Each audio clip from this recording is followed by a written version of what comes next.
serving up a warm dish of the Triad's culinary fare, here's your weekly helping of food, news, and views. This is The Man Who Ate the Town.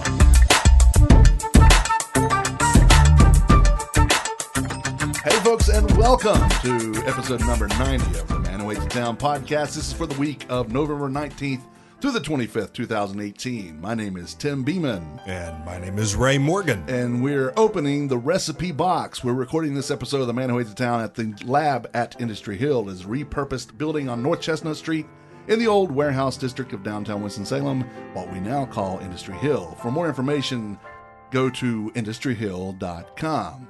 Now, Ray, we have special guests in the studio today. One is no stranger because she's officially half of the Man Who Ate the Town proper. True. My wife, Stephanie. Hello. Hello. 3/4. I like the 3/4. My better 3/4. Yeah. Yeah. That I'll should go catch with that. on. Yes. Yeah. And Ray, would you like to introduce your guest? Very special guest indeed, my wife, Whitney Morgan. Yay! Hi. So welcome, ladies. We'll talk a little bit about Thanksgiving and stuff like that, since this is It's a Thanksgiving show, I guess. But we are going to start with a little sad news, just like last week. Clyde Fitzgerald, the since retired executive director of the Second Harvest Food Bank of Northwest North Carolina, passed away this weekend. Stephanie, you used to work for the man. Would you like to talk about him for a minute? Yeah, I will. It was very sad news, but he also fought really hard for a couple weeks. So I know that was difficult on everybody. But yeah, so Clyde was a former executive at Reynolds American. Had a very long career there, but the whole time was serving the food bank as a board member and board president. And then he came out of his retirement and started leading the food bank in 2008. And if you want to take yourself to what 2008 was like, I mean, that was in the middle of the recession. It was just, what a time to take over probably the front lines of, poverty in this community. And so in the years that he was there, despite the fact that it was a recession, he, grew the food bank tremendously, extended, how many tons of food were going out, how many counties. It just really prospered with him. And he had finally decided to retire this past June, so he had not been retired for very long. And I don't know, I guess some things I can say about Clyde is he was just a force to be reckoned with. He had a lot of energy. You could see the old school, Reynolds American spirit in him. He was kind of a little bulldog, and he sort of marched up and down the halls, and but he was so positive, and he had very high expectations. So he was always good to say he was proud of you. He was always just good to say that you were doing a good job. But boy, you heard those little shoes coming down the hall, and you made sure that you were at work and that you had a report for him, because he'd just sort of stick his head in the door and say, "How we doing?" And you had to be ready to say, "Well, this did really well, and this is going okay." He made his rounds every day. Yes. And then his answer to everything was very good. Not okay or all right, great. It was very good. Yeah. So yeah, and he had his little Clyde-isms, but he had a lot of energy, and you wanted to do well and do the right thing. And particularly in my position, because I was in marketing, which I still am now in another position, part of your job is just all of that stuff about PR. Make sure, his jacket matches before he goes on camera, and, here's the talking points, Mr. Fitzgerald, and, all that kind of stuff. And it was always just sort of pointless. I mean, I was in a good-natured war with him for about 6 months about where he would stand to do TV interviews, because he had his place and I had my place that I thought he should be. And you could tell when I finally earned my stripes, because he just sort of smiled at me. He was like, "Oh," whenever it stood where I asked him to. And you could tell he still didn't like it. It still wasn't where he wanted to be, but he kind of smiled at me like, "Okay, I know it's your job. You're trying to, I'll let you have this." So he kind of let me do that. And once, it was kind of, we would joke about it, but it was actually one of the most impressive things about him was that once he got that microphone, it was over. Like, it didn't matter what talking points you gave him. It didn't matter. No one else was going to talk. He had that microphone, but he was brilliant. And that's why they always wanted to talk to him. They always wanted him on camera. I don't know if he really had any training in this other than just years of experience, but he could talk at length with no, ums or uhs, and just really just put out the best expression of what that food bank was about that really any of us could do. And so once he had that microphone, I've seen him bring reporters to tears. I've seen him bring, whole audiences at fundraisers to tears. I mean, he just knew how to get that message across. So he was awesome. And he had been sick for the last little bit, right? That I'm not sure of. I know he actually had a catastrophic heart attack, and then was in ICU after that. So I don't know if he was ill before that or not. But it was a rough couple of weeks there, I think. So.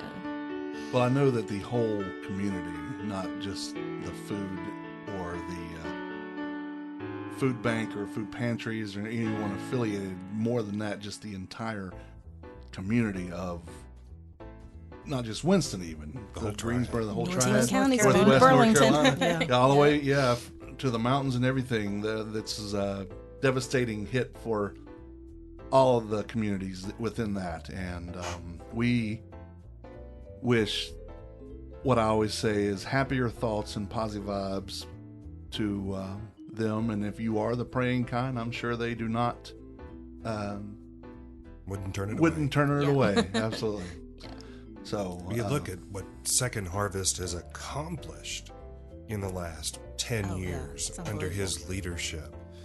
I mean, it's fair to say that they're one of the most impactful nonprofits in our area. Not just, as you said, it's not just Winston-Salem. Right. I know the Shalom Project that I work with, we've been in a deep relationship with Second Harvest since we started. We couldn't do the work that we've done without their support. Right. I remember one day they called us up and said, "Hey, we got a lot of potatoes. Bring a pickup." And they literally filled the bed of a full-size pickup truck to overflowing with potatoes and said, "Just take them back to your church, give them out. Yeah. Anybody that wants them, just give them away. We can't watch this go to rot." Yeah. Like, wow.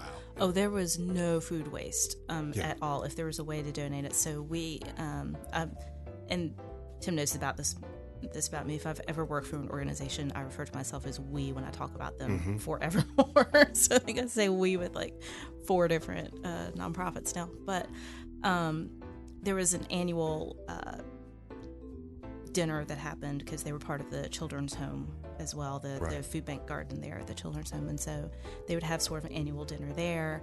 And the year I was there, the dinner got rained out in the worst. I mean, there was just nobody was coming. It was completely rained out. And they just picked up every ounce of that food, took it to Samaritan Kitchen, said, "Here, that was the main focus. It wasn't, all of these donors couldn't get it there, or, any of those other concerns. It was, Providence made all this food, and what, how can we get it to somebody?" And I do think that one of the legacies that he's going to leave, and certainly there are a lot of folks still at Second Harvest who are playing a big role in it too. But he really led the charge with, and started when I was there, of going beyond just looking at feeding people that are hungry right now, and more making connections in the community about how food insecurity is happening and how these things are related. So starting the partnership with Habitat and Goodwill, and looking at all the different aspects of poverty. I think that was probably his biggest, between that and Providence. I think his 2 are kind of his biggest babies there. So well, many thoughts to the organization and to Clyde's family and close friends. So let's move away from the sadness. This is supposed to be a happy week. I wanted to say too, every year I volunteer as a tour guide on the Leadership Winston-Salem routes, whatever they do. With McKinsey. No. That's the ambassadors. That's the ambassadors. This is Leadership Winston-Salem. I really don't know exactly what it is that they do. One of my very good friends is on the board of this, and he's asked me for the last 4 years to be a tour guide because they don't usually have a hard time hearing me whenever we're walking, and I really get into this town. So imagine that. It's like a class, isn't it? it is a class. every year, It's and- basically learning about the history of Winston-Salem and leadership school and how to. It's a week-long maybe class. Cool. And on usually the second Wednesday of November is when they have their tours. And I was a tour guide again this year, and when Jim introduced me, I had several people come up, and one particular told me, Tim, I listen to The Man Who Ate the Town every episode, and I am so glad to meet you. And I have to say that I was meeting so many people really quick in rapid succession that I don't remember the gentleman's name, but it was really cool that he came up and said that he listens to The Man Who Ate the Town religiously. And another person told me that he loves podcasts and loves what I do. And someone else, I had 3 people mention the podcast. So I wanted to put a acknowledgement that I really do appreciate that. And I'm not Thank you. trying to disregard anyone because I don't know their name. I just had a lot of people coming to me at once. So thank you all for coming up and saying hi and for listening. And yes, Ray and I thank you greatly. It gives you a warm spot. It does. It does. The rest of the tour, I was just my chest out. Not that it has to go very far anyway, but Head up. head up, and my voice was extra loud. But Mary's Gourmet Diner Yes. now serves beer and wine on Saturdays and Sundays. I don't know about their wine list, but from what I can tell, they have all local brews on tap. I know they will have Off Main cider from Bull City Cider Works, which is my favorite cider ever. Actually, my favorite is from them, but it's the Cherry Tart. The Black IPA and the Golden Ale from Foothills. The Stout and IPA from Fiddlin' Fish. The ESB, what I call Eric Swain beer, what Eric Swain calls Extra Special Beeman. And the wheat from Hoots, and there's something I couldn't tell from the handle, something from Wise Man. Nice. So it didn't have exactly what it was on it that I could tell, but I knew it's Wise Man's tap. So Nice so representation. yeah. I mean, Mary's all about Winston, so even though I'm sure that this is not every bit Mary's decision, I think that that Michael and Nikki and Tamise and a couple and Dina had some input and say in that, but it fits the motif because there's never been alcohol at Mary's.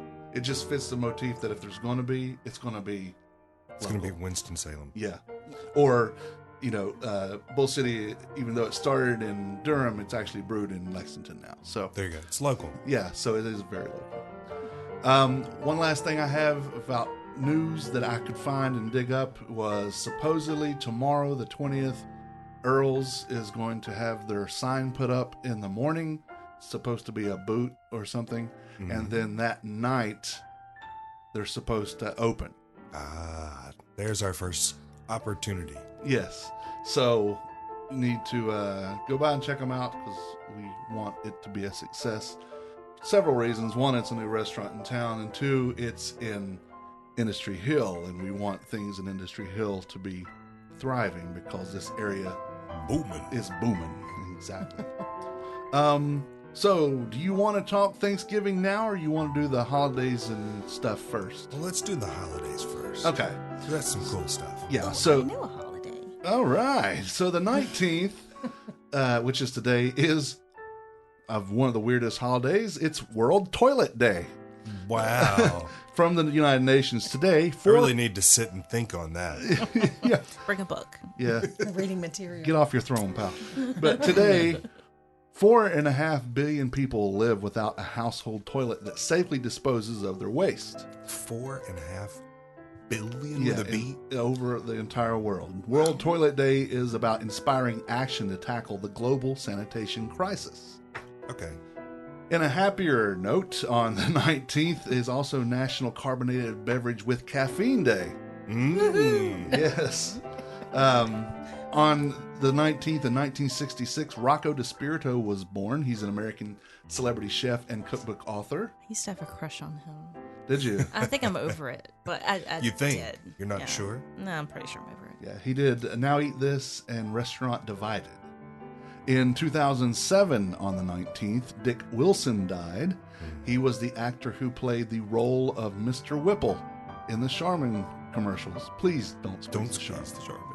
In 2009, on the 19th, sugarcane stems in hand, thousands of farmers staged a massive demonstration in New Delhi, India, to pressure the government to increase sugarcane prices. Y'all. Yeah. Better watch out, I'll cane you. On the 20th, it's National Peanut Butter Fudge Day. And in 1758, Alexander Balthazar Laurent Gramond de la Rière was born. Say that 3 times. Alexander Balthazar Laurent Gramond de la Rière. Yeah, there we go. Yeah, you got me. He was a French writer and gastronome. He was notorious for his extravagant behavior, sharp wit, and dark humor. He was one of the first food and restaurant critics. Interesting. In 1913, on the 20th, the National Biscuit Company, which is who? Nabisco. That's right, introduced Mallomars, which were chocolate-covered marshmallow cookies. On the 20th of 1962, Hardee's registered the Hardee's trademark. In 1984, on the 20th, McDonald's sold its 50 billionth hamburger on that day. I remember that. I was working for them in 1984. Were you? Yeah, I was. He sold that burger. Yeah, I was senior in high school. It's pretty exciting. I bet you were really excited about it too. Don't remember that. Yeah. 2009, on the 20th, Kellogg's reports that there will be a nationwide shortage of Eggo frozen waffles until the summer of 2010. Production has been interrupted at 2 of Eggo's 4 production plants due to repairs. Seems like I'm forgetting something on the 20th. Oh, wait. Try 19. Can I say? What were you going to say? I don't know. You go ahead. You first. Ladies first. Can I say the year? Yeah. Are you sure? Yeah. Okay. What about in 1970? Oh, yeah, 1970. What was that? Disco was hot. Somebody was a baby. Very small.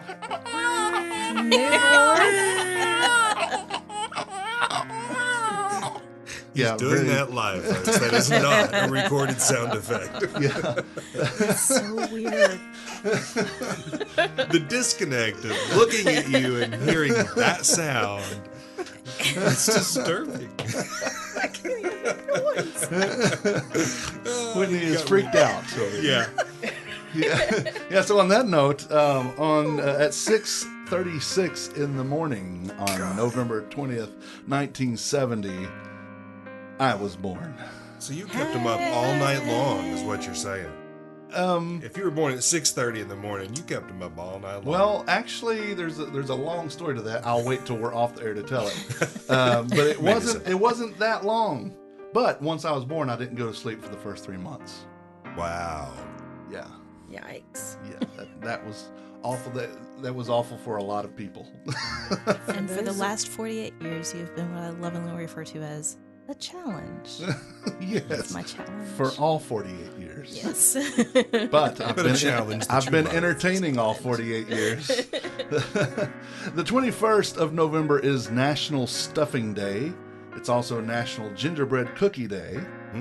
Gingerbread cookie stuffing. That'd be all right. In 1934, on the 21st, Ritz crackers were introduced by, again, National Biscuit Company. Love the Ritz Cracker. Craskers? Yeah, me too. They're some of my favorites. On the 22nd of November this year, it's Thanksgiving Day. Yay! The first National Thanksgiving Day, proclaimed by President George Washington, was celebrated on November 26th, 1789, the last Thursday of the month. In 1863, President Lincoln made Thanksgiving an official annual holiday to be commemorated on the last Thursday in November. In 1939, President Franklin D. Roosevelt changed Thanksgiving from the last Thursday to the third Thursday in November. The last Thursday, usually the fourth, but occasionally a fifth, was thought to be too close to the Christmas holidays. And actually, those Logic. first two, the 1789 and 1863, were both on the 26th. Yes. I know that because I do this for my job too. Okay. You're I right. looked it up. 3 years later, in December 1941, a joint session of Congress changed it to the fourth Thursday in November, in part because not all states were complying with Roosevelt's choice. So they said, all right, we'll just say it's then. There you go. And also, it's also National Cranberry Relish Day. In 1967, Arlo Guthrie's ballad song Alice's Restaurant was released. You can get anything you want at Alice's Restaurant. Except an Alice. Yes. Yeah, we've heard that before. Yeah, and I do play it on Thanksgiving at my house. I have it on CD, and now I have it on vinyl. In 1992, actor Sterling Holloway passed away. He was the voice of Winnie the Pooh. Oh. He the voice of Kaa, the voice of the White Rabbit in Alice in Wonderland. He was a Disney staple. He was also the Cheshire Cat. He was the Cheshire Cat, yes. Also in 1970, on the 22nd of November, my brother Reese was born. Yes, my brother, same year, 2 days apart. Not a medical miracle, just a long story. Yeah, it's just Again, And that's the long story. That's the off-air. yes. On the 23rd of November, it is Maize Day. It's M-A-I-Z-E, as in corn. You call it maize. And it's also Eat a Cranberry Day, National Espresso Day, and Cutty Sark Day. Cutty Sark, I'll explain more in a minute, but, you know, it's Scotch whiskey, so Yeah. I enjoy that. The espresso sounded good. Yeah, what were you going to say? Oh, just the one cranberry I thought was funny. Eat a Cranberry Day. cranberry. One. Yeah. Just one. Yeah. In 1553, on the 23rd, Prospero Alpini was born. He was an Italian physicist and botanist. He is said to have introduced coffee and bananas to Europe and have been the first to artificially fertilize date palms. Well, didn't know that I loved the man until just now. There's something about fertilizing date palms that makes me chuckle a little. In 1828, Yes, on the 23rd. we have dipped into the gutter already. Well, you know. We have to, My other podcast is The Less Desirable. We were in the So- gutter before the show started.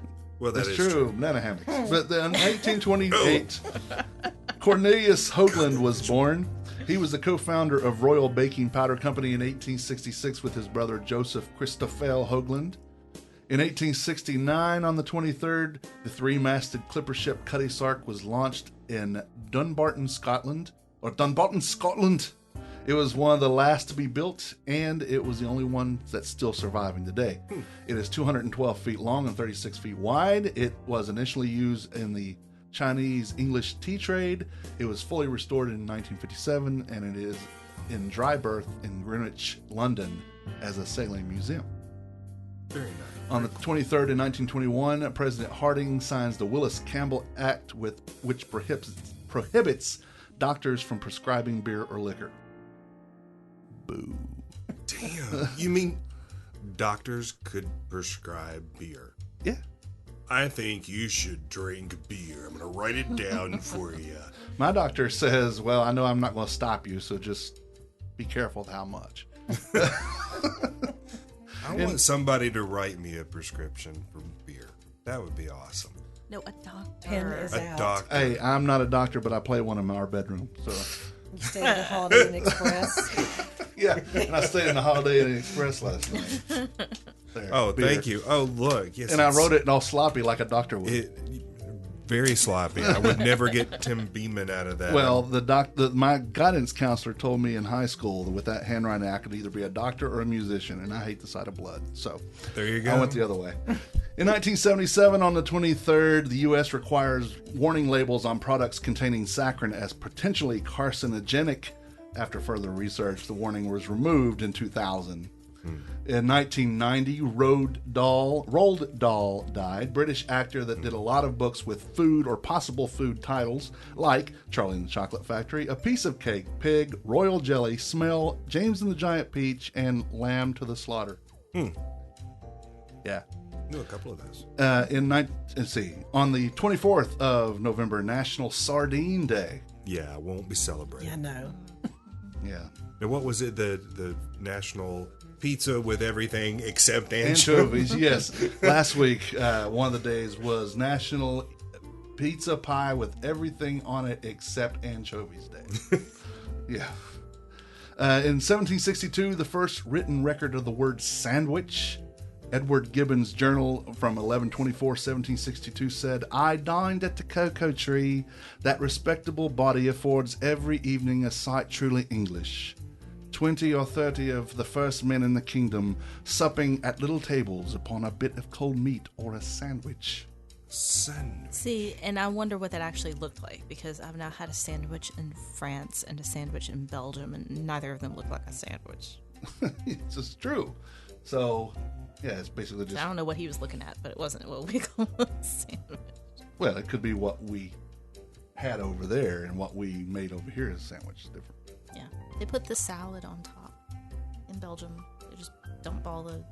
Is it open faced or? Yeah, it's just, in Belgium they just took the whole salad and everything and just laid on top of it. And then in France it's no bread at all. It's just It's rolled like up, cold cut cuts. meat and cheese wrapped up with a side of mayo and mustard. That's not a sandwich. That's just meat and cheese. To them, it's a sandwich. Where's the bread? Sandwich requires bread, right? That's American sandwiches require Correct. bread. Wow. You know, let's be bigoted and say that we have the best and we should define it. So, America first. yeah, baby. It was actually delicious. It just wasn't what I... American sandwiches rule. For sandwiches! On the 24th in 1859, Charles Darwin's The Origin of Species by Means of Natural Selection was published in England.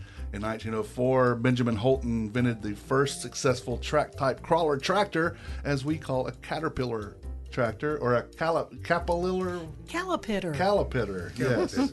In 2005, new licensing laws became effective at midnight in England and Wales, and more than 1,000 pubs, clubs, and supermarkets were granted 24-hour licenses to sell alcohol. Oh, yeah. On the 25th, it's National Parfait Day. And a parfait, if you don't know, is a dessert consisting of layers of ice cream, fruit, and so on, served in a tall glass, or a rich cold dessert made with whipped cream, eggs, and often fruit. Yes. In 1884, John Mayenberg of St. Louis, Missouri, received the first patent for a process to produce evaporated milk. On the exact same day, Nestle registered Nestle, a trademark for its condensed milk. On the 25th of 1915, Edwin Treisman was born in Chicago. He was a food scientist who developed the process for freezing McDonald's French fries and helped develop Cheese Whiz. Wow. So he made food I that love made a Cheez-Whiz. difference. I do too. I'm not allowed to have much of it, but I love it. I'm not a snob. He about it. changed the world. Yes. Yes. And until the 1924 on the 25th, Sell You Cotton Products registered Kleenex as a trademark. Which has now become Universal for tissue. Yeah. Yeah. So that's your food holidays and history for this week. Special thanks to James Ehler for compiling this over at foodreference.com. Now, Thanksgiving, which is what brings us all together this week anyway. Yes. What do you guys normally do for Thanksgiving? Well, Traditionally. seeing as how this is the first year we've been married and it's Thanksgiving, We haven't really developed a lot of Thanksgiving tradition as a new family yet. But we typically would go to my mom's house, Yeah. just in Conover, and spend that time with her. But this year, she's driving to Woodstock, Georgia, to spend Thanksgiving with my brother and his wife. So we're still open to what we're doing. I have a understand solution. we have a really good invitation. You do have an invitation, and that is reiterated today that you have this invitation. We would love to come. We just have to get Ray's daughter home and safe and sound somewhere in the wee hours of the We got a morning. text saying that she'll be home Wednesday, not Thursday. So there would be 3 of us. Great. Yeah. Wonderful. My mother says the more the merrier. My mother. She really means it too. She really means She's really it. excited. She- when we, yeah. like, Sounds She- like my come up mom. with people. she grew up in a family of 7 kids, and that turned into husbands and wives and grandchildren, and so we would have upwards in a house that's no bigger than this suite that we're in. Not that the my. listeners can hear. 30 people Oh, yeah. or more. People according to sitting who- out on the patio. Yes. Yeah. So I was really hoping that my 16-year-old Walker would be with us, but I still haven't gotten an answer from him. So well, you It's- would love it's him. Familiar with it's this. open regardless. Thank you very Whether much. it's 2, 6, whatever, the invitation is open. In my family, this started many years ago. We had what became a long-running joke, but it was a sincere joke, that when my mom would talk to somebody, maybe from church or in the community she knew, and they said, well, I don't have any plans, and she'd say, well, come and join us for Thanksgiving. So I donned the Thanksgiving stranger, even if we knew them, and I said, I think this year we're going to be the Thanksgiving strangers. Yeah. Yes, But please do. every year without fail, we had somebody different at our table. There was one year I remember that we'd been there for a good 10 or 15 minutes, and I finally kind of caught Tim's eye and sort of like motioned my head towards someone that was sitting in the room and just mouthed, "Who is that?" And I He didn't know, said, but, "I don't know." It was, yeah. Somebody my dad found on the side of the road, The possibly. Thanksgiving stranger. Yeah. My dad has been known to pick up homeless people. So I you love never him. know. Wow. Now, wouldn't it be amazing if we did that all year long? Yeah. Not just on that one day, They kind but of all year long. Yeah, they kinda kind of do. But Yeah. maybe not at their house, but they do for other things. So. Wow. Not just them, but all of us. If Yeah. our society took that on. Sounds like something you would say at a, say, Shalom Project. Yeah, we might say. Exactly. Like you've said that a couple times. I have. Oh, yes. I have. Lots of practice. So for Stephanie and I, other than the first Thanksgiving we were together, because that was still getting to know everybody Thanksgiving, ever since your brother and your mother comes over to my family's place for both Thanksgiving and Christmas. Cool. Her brother lives various areas in the Triangle area, so he I has to think come right now over. it's Durham. Might be Raleigh. I think it's Raleigh. I think it's Raleigh it's now. somewhere. Yeah, it's somewhere in the Triangle. Again, it was Apex and so various areas within the Triangle, North Carolina, a little bit east. He comes in and he and her mother, my mother-in-law, and brother-in-law both come over and just share in the family because that's And that's That's my awesome. whole family, so that yeah, that's all she Screw has. that. So it's good to just So go really- ahead and bring them over. You really did merge We two did. families into one. We certainly did, and I think it's easier on your mom because she doesn't have to really go out of her way to make anything, yeah. which may or may not be good for other people. But it's but also it's good for us that we don't have to split time. Yeah. Yeah. We are. I remember when I was married to my first wife. I'm originally from West Virginia. My grandmother was still alive, so we West Virginia. right. And we'd go. I'd have to drive all the way up to West Virginia Thanksgiving morning, Mm. which was a 3.5 hour drive to where we went. Were you in Beckley? Where were you? We were in Pineville, south of Beckley, but Right. we still had to get there, Right. country coal roads and stuff. Yeah. So I get to see my family for about an hour, 2 hours maybe, and then drive all the way back to King, where the ex-wife's family was. It's a lot And- of And then driving. having 2 meals on top of that. Yeah, Yeah. And I did something similar in my previous marriage. We'd agreed that Thanksgiving was with his family and Christmas was with mine, but like I just couldn't. I felt so guilty because my family didn't do anything. Like if I wasn't there, then they just wouldn't do it. Like they wouldn't have it Thanksgiving. So I would go drive with him down to his family, and that was various. His whole family lived in various places around like Hickory and Kannapolis, and so you mentioned Conover. I was like, oh, hey, I don't have to go to Conover anymore.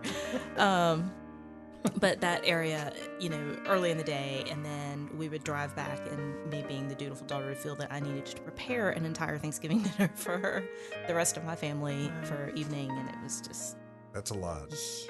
It's a lot to put on one person. So other than turkey, what is Turkey. what would be your favorite Thanksgiving food item? Sweet potato casserole. Okay. My grandmother made sweet potato casserole, and it's one of my favorite dishes. Now, I still have her recipe, but I don't put the marshmallows under the streusel topping. Good stuff. I know, but it's not like, her recipes are not like, a quarter stick of butter is like 4 sticks of butter, so if we lose a little layer of sugar, it's not like it's any less sweet. Oh, love that stuff. You're going to laugh. This recipe my maternal grandmother made ever since I was a little girl. Now, she's been gone since, 1982, I think. There is no true name for this. In fact, I called it this, and so it's become this officially. It's the green stuff. The green stuff. That's And that's it's the not family Waldorf salad. It's not that, but it's love like that. lime jello with Cool Whip and nuts and mandarin oranges. It's so good. It's And the my green mom stuff. knows that for Thanksgiving and Christmas, if it's not there, it's not a meal. And so last year, she finally gave me, or it might have been year before last, she said, "You're going to make the green stuff this year." She said, "Because I'm not going to be around forever to make this, and you're going to have to learn how to make it."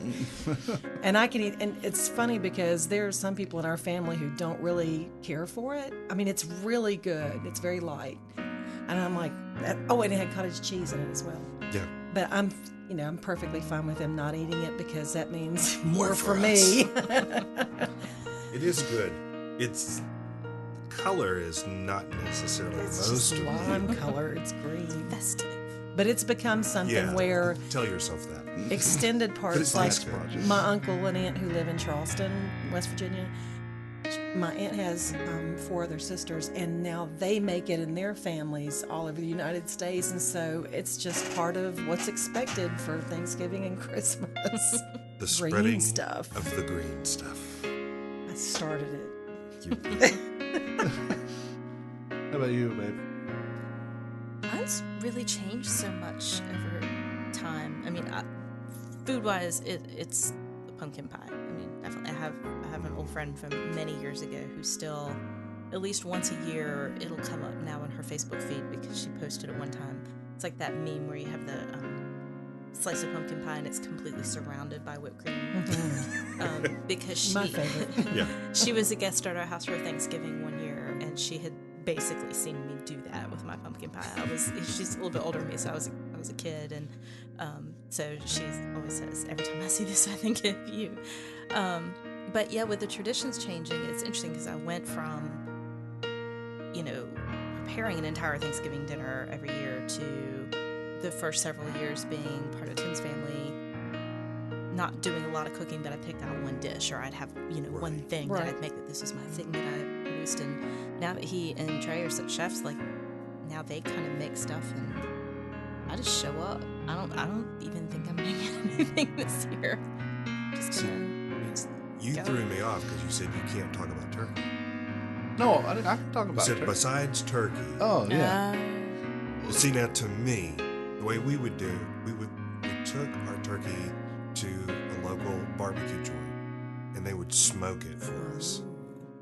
So we'd have our normal Thanksgiving meal off of it, and then we'd get Mom's homemade sourdough bread and put the turkey on there and grill that a little bit, put some Swiss cheese and then the cranberry sauce on there. And those sandwiches to me were as good as the Thanksgiving dinner itself.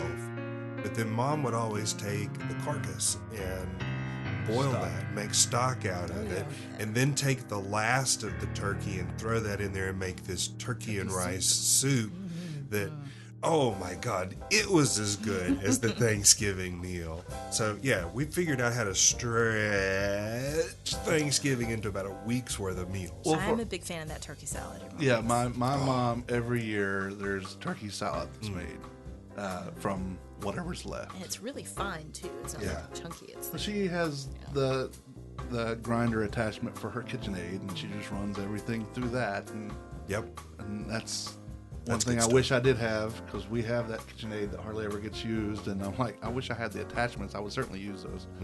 But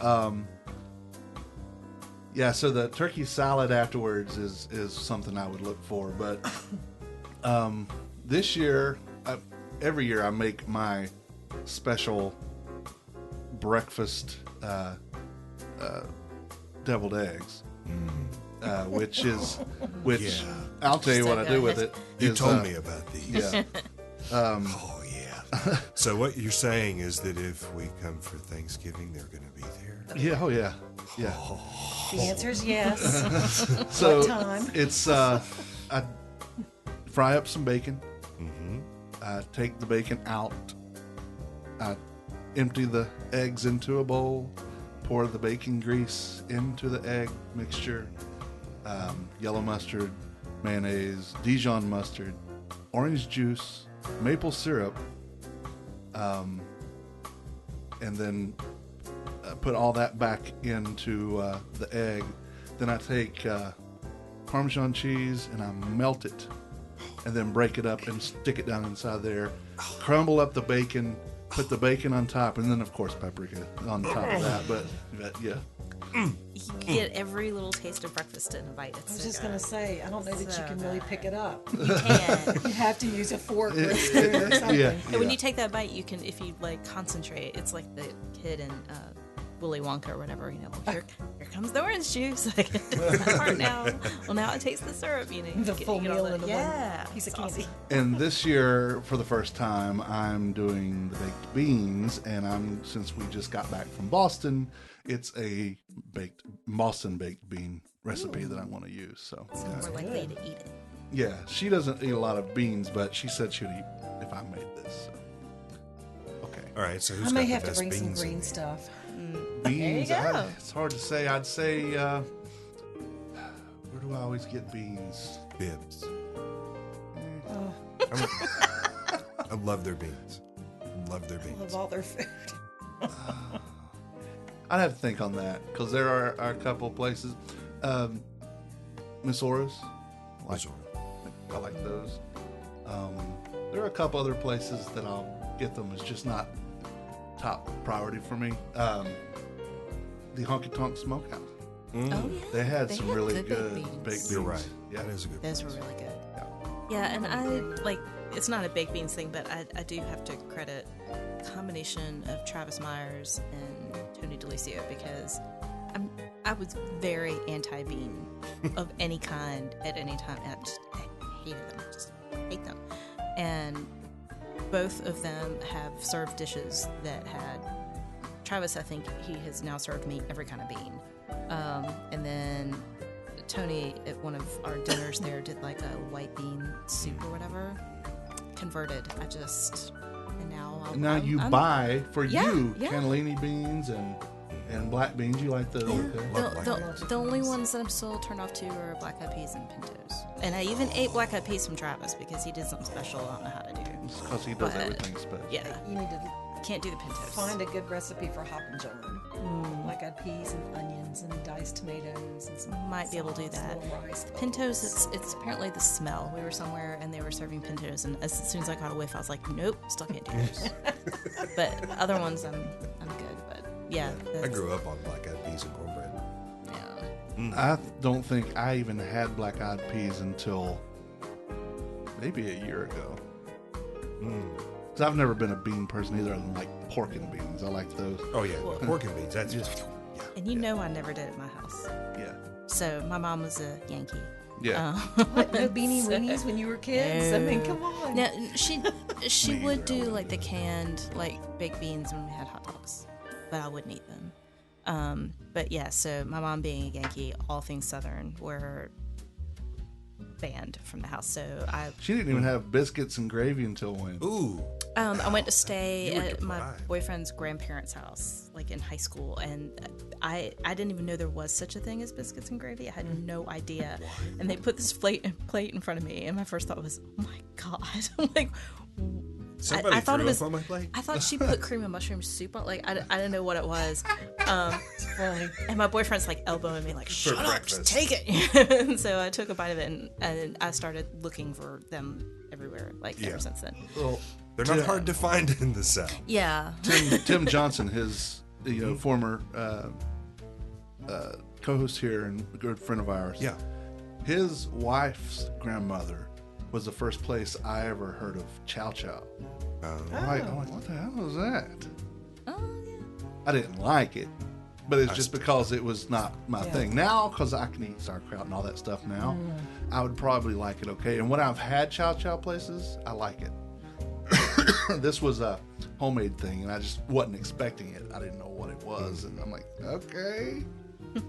And yeah. But yeah, the whole canon, grits and gravy and okra and all that stuff, never had any of it till college. And then, Now, I swore not I look would back. never have grits until I had them, 4 years ago, and now I'll eat them anywhere.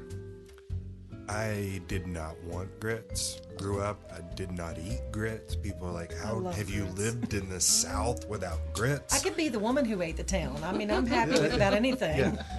I had a Cream friend. of wheat was my thing, I had because a that's a friend West that, Virginia thing. Yeah. He was a chef at a 5-star restaurant in New York City. I mean, this guy was an amazing chef. And he did some shrimp and grits, and I'm like, "Oh, come on down! I don't want so that." good. And Oh I my ate gosh. it, and oh my gosh, I was sold after that. yeah, It was my, really good stuff. my concept of a biscuit. Of course, some of this is to make a thinly veiled reference to the cooking in my household before. A lot of boxes and cans. A lot of boxes and cans. But so my only concept of a biscuit until I left home was the flaky layers, you know, the ones that come out of the can. And now those were fun because I would sit there for an hour and a half eating one Peel layer off. at a time. Yeah.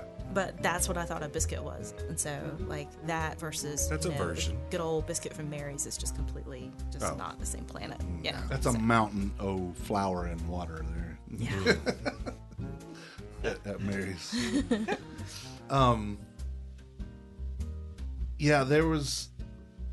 Growing up in West Virginia, we were in a weird spot when it came to the North versus South stuff because a lot of the traditions were Northern, while a lot of the traditions were Southern. Yep. And near in the middle to any of those meet. Because we're like, we come down here and people are like, what the hell is that all about? And you go back to West Virginia or whatever, they're like, what's that? You know? And my Southern friends think that I'm weird because I eat the Northern things. And my Northern friends think that I'm weird because some of my traditions were Southern. To eat But- all the things. We do. we are true. We're right in the middle anyway. Yeah. We're a state because we were in the middle and didn't want to be part of what was going on. Exactly. So By God. Right on the Mason-Dixon line. that's right. By God. West, by God, Virginia. Almost heaven. Don't forget that part. Nope. Wild and wonderful. My mom always gives me a hard time now. I'm dating my age because I was born in 1967 and we moved to North Carolina 2 years later. To this day, I absolutely love crispy fried liver mush. My mom cannot touch it. She hates it. She hates the thought of it. Yep. And she said, "You must have learned this from friends who growing up in, Catawba County." And I said, "I don't care where I learned it from, but she won't touch it." I've never had it. Oh, so good. I've had I do It's not so all the feel Southern I have language. missed out. You know, So good. the only thing that Mustard. says liver on it that I ever want to eat is like pate or foie gras, but not. Well, see, I don't do that. Well, I tried the fried chicken livers one time. The downfall may have been that I actually tried to prepare them, and I may have not known what I was doing. But so many of those southern foods that I wasn't allowed to have when I was young, then I just decided it must all be good. And so I was like, people talk about fried chicken livers like it's the best thing in the world. So I made a, whole chicken one time and did the whole thing, made the broth and everything. And so I pulled out the livers and I couldn't. My I mom wanted loves to it. like them. I just That couldn't. was something that my mom said she thanks. used to make when I was a baby, a toddler, and said I ate them like candy. And That's what just the people thought of say, the name yeah. of it now just turns my stomach. Yeah, I don't know I what can't I even think about expected. it. I just thought it had been built up to me so much, and then I Yeah. had one. I was like, oh no. I had a good friend that was an amazing cook. And he took the liver and mixed it with curry and pepper and then had it in a puff pastry and baked them. It is the only way that I've ever had liver that I would have it again. Still That makes was me a- want to try it. Yeah. That because that flavor of liver that most of us find so unappealing was gone. Well, the thing that I find unappealing about it is the like graininess, the like dustiness of it. It's like it explodes in your mouth. It's like a big dust ball or something, and it's got that iron taste because that's what a liver does. yeah. But again, give me some pate, and I like that. Give me some foie gras, I like that. I will say that the texture does make a difference because the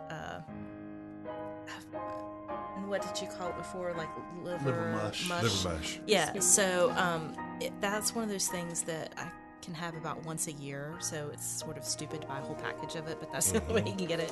See, I It's get to like buy a whole maybe- package of it. I don't have to share it with Yeah. anybody in my house. I'll have it once. Not I'll a have soul. it as part of breakfast and just kind of fry it. And just Is that the put it with eggs and Niece's? everything. Niece's Yeah, liver pudding? Nieces, mhm. Nieces does a really Yeah, good job. it's with good. their But I just want liver. it once, and then I don't. That's plenty. So now I know where I can get the rest. And the thing is I Whitney will can't, take it. I She'll help you can't with bring it. myself just to call eat me even Niece's sausage, even though it's sausage, because it's in that package.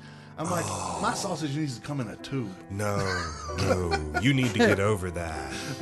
Oh, And it's especially their local. extra sage. I love their extra sage. I got a recipe where you make a sausage cornbread. Okay. It's a layer of Oh, cornbread. it's good. And then you take, brown up some onions, brown the sausage, put that as the middle layer, a big layer of cheese on top of that, and then the rest of the cornbread mix and bake it. And then you've got most of the meal right there. If you've got some fresh tomatoes, it's the perfect side dish for that. Oh, it's so Be good. really good with some black-eyed peas. Their extra sage in particular is amazing. I tried to make sausage gravy one time, and it was a disaster. I don't. So is me. You were there for that, yeah. He Gravy ate is it a anyway. He skill. was Some sweet, people but- have that skill. They just Well, and I feel like maybe it just there has to be another generation. Like it took one generation to actually eat the food, and then it would have taken a second generation from the Yankee to actually cook the food. I'm not a good Southern cook, but I'll eat it. I can't make chicken and dumplings. So. That's good. it's always a good dish. Well, that. I hope to see. I know I'll see you, Stephanie, but I hope to see you guys at That's our at plan. Thanksgiving. Yes, That's our And plan. it's We're at looking 4 forward o'clock. to it. 4 o'clock. 4 o'clock. Perfect. Unless your name is Richard. Unless and you're then it's 1 Richard o'clock. Hess, which is her brother, it's at 1 o'clock. 1 o'clock. Sharp. And if you say 1 o'clock, you'll get there by 4 o'clock? 5. By 5. Okay. But still, it'll be early. Yeah, we'll see. Um, We love you. Make it but 12. You know it's true. yeah, I don't know that he listens to the show, No, but if he doesn't. does, But still, then- just in case, we love you and you know it's true. Dun, dun, dun. And it's 1 o'clock. yeah, We've all had that person in our life at one point or another. yeah. Indeed. Yeah. Luckily for me, yours is easier to manage than the ex. The ex was an entire family, including the ex, who would not leave until it was time for them to be somewhere. And they lived in King. So it's going to take a while to get wherever you're going. Yeah, I'll finally just send a text. Okay, we're eating. Yeah. Yeah. Done. See you then. Well, the Man Who Hates the Town podcast is part of the Less Desirables podcast network. Along with this podcast, you can listen to the Less Desirables, the Beer Dads, Fan Interference, and Apartment 5B, irrational conversations with the cool breezes of Anytown, USA. You can find all these podcasts and their latest episodes on our network website and directory, tldpodnetwork.com. If you have the Amazon Echo or Echo Dot, you can enable the AnyPod skill and ask Alexa to have AnyPod play the Man Who Hates the Town podcast. We greatly appreciate it if you visit our sponsors. And if you're going to visit Brittany at the Humblebee shop, I'd say you probably need to get your order in now for the She's holiday. closed Thursday and Friday. Yes, she is closed both Thursday and Friday, but she's located at 1003 Brookstown Avenue in the west end of downtown. Visit for cookies, cakes, pies, and other dessert goodies made just for you. Everything is carefully crafted and made 100% from scratch. The Humblebee shop wants to challenge your perception of scratch made and leave you with an experience you couldn't possibly forget. For more information, follow them on Facebook and Instagram, or visit thehumblebeeshop.co. That's SHOPPE.co. And Delicio's Italian Restaurant, located 301 Brookstown Avenue. Delicio's has revamped their dining room and now have their new, larger bar open and have more beer and more wine. It's brighter and it looks pretty cool in there. We have eaten there already, and it was very, very good. Go have some fantastic Italian food and see the new bar. They're open 11 a.m. to 9 p.m. Monday through Thursday, 11 a.m. to 10 p.m. on Friday and Saturday. Check them out on Instagram and on Facebook. Yeah, we just changed your hours to 9 a.m. Hope you don't mind. Wake up early, Tony. Washington Perk and Provision Company. The Perk is located 301 West 4th Street, just in time for the holidays. The Perk has announced, like we talked about last week, that they have Homeland Creamery's eggnog, which according to them can be the most delicious non-alcoholic holiday beverage ever. You can feel free to add your own libations to it, of course. Of course. And while you're there buying the eggnog, buy some Wolfie's Custard or some Larry's Beans Coffee, eggs, milk, and cheese from Homeland Creamery, the same people that make that eggnog. They have condiments.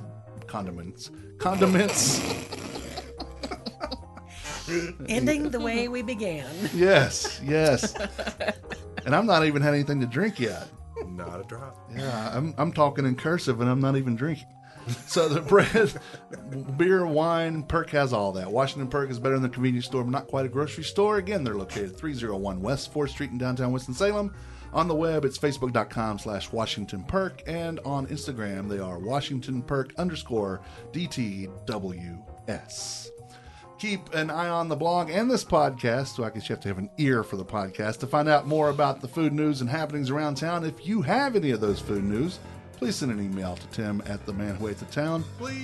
Please like us on Facebook. On Twitter, we are Man Who 8 the Town. On Instagram, we are Man Who Ate the Town. My name is Tim. And my name is Ray. I'm Whitney. I'm Stephanie. And we're closing the recipe box. Until next time, thank you for reading. Thank you for listening. Bon appetit. And happy Thanksgiving. The views and opinions stated by me or any of my guests are solely those of ours and do not necessarily reflect the opinions of our hosting companies, distributors, enemies, friends, or relatives. This podcast is copyrighted and cannot be reproduced or distributed without express written consent of the Man Who Ate the Town, that's me, and Such Limited Inc. However, if you ask nicely, we'll probably let you.